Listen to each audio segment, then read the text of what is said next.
Hi everyone, Eugene Sachs here with another review from GameCritics.com.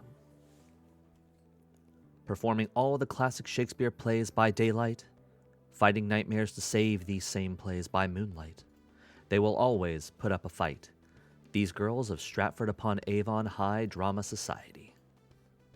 Obligatory Sailor Moon reference aside, This Way Madness Lies takes the magical girl trope and gives it an old English spin as this high school drama club attempts to save Shakespeare's plays and the rest of the world from falling into darkness from terrible nightmares. Zeboyd Games is back with another turn-based RPG, this time with players controlling Imogen and the rest of the drama club, as they dive into Shakespearean stories overrun by nightmarish creatures. As they continue to dive into play after play to save them from destruction, they start seeing the nightmares enter their own world, and soon realize they must find a way to stop the problem at its source, or else risking the real world being overrun as well. Players will control a team of 4 girls, each with their own set of powers and abilities. Imogen, the team leader, will have skills based around light and dark damage, while Paulina is more about ice and healing magic.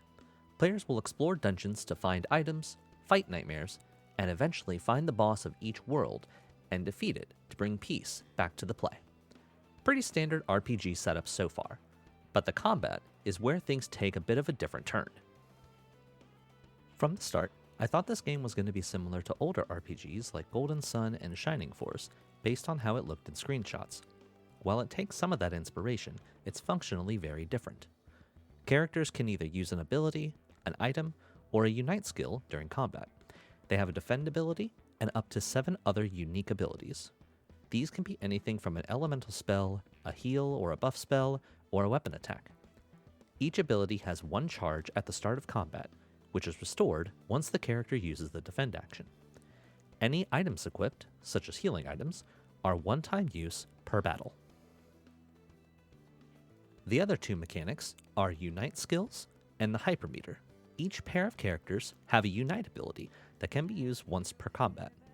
Imogen and Paulina, for example, can revive a teammate, while Imogen and Rosalind do massive fire damage to all enemies.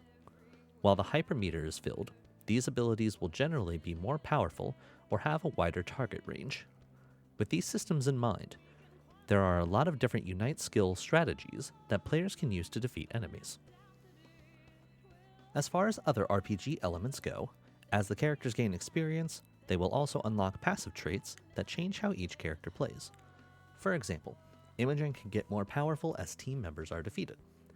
There's enough depth here to make each party member feel distinct and play differently from each other, while still being simple enough for players of any skill level to easily enjoy this one. As a bonus, Madness also streamlines a few pain points that RPGs are known for.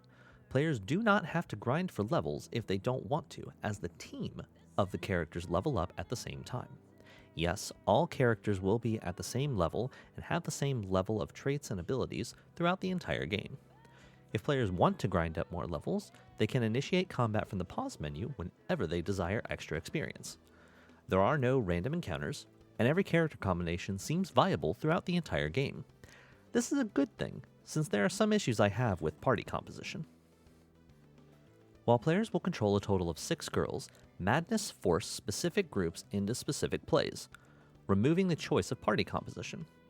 While this helps get players used to using all the characters when they eventually do have the option to select their own party, though only in the final chapter, it did mean that there were areas I enjoyed significantly less because I wasn't a fan of the abilities the other characters were providing to the group.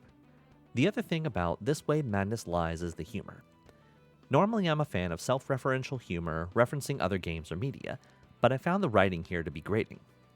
Anytime the characters speak in Old English to quote the play, players can choose to show the modern translation, which is in the vein of text-style communication and internet humor, typically featuring words with a bunch of extra characters and Shakespeare's intent translated intentionally poorly as jokes.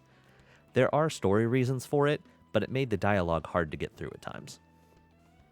Despite the issues I had, I would recommend This Way Madness Lies to those who enjoy turn-based RPGs, or those who, like me, were intrigued by the sheer ridiculous nature of magical drama girls fighting nightmare creatures to save Shakespeare's works. In addition, I appreciated how Zeboyd altered the standard turn-based style of combat and how the characters interacted with each other to create an enjoyable fling. For me, This Way Madness Lies gets 7.5 magical girl transformations out of 10.